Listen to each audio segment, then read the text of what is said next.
This video will guide you through the process of installing maxView Storage Manager on a Windows system, enabling you to efficiently manage your Lenovo ThinkSystem RAID controllers.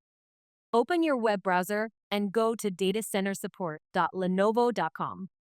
In the search support field, search for maxView Storage Manager and download the installer compatible with Windows. Once the download is complete, extract the installation files to a designated folder. In the extracted folder, right-click on the X file and select Run as Administrator. The installation wizard opens. Click Next to begin the installation. Select I accept the terms in the license agreement, and then click Next. Fill in your preferred web server port and Redfish server port numbers. Default port numbers will be auto-populated.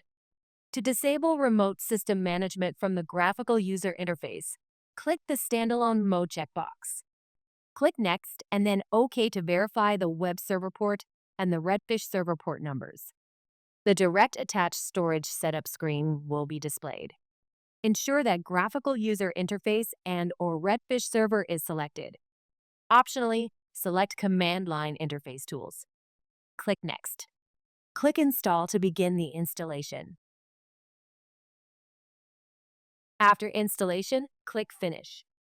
Now you can launch maxView Storage Manager to begin managing your RAID controllers. For further assistance, please contact Lenovo support.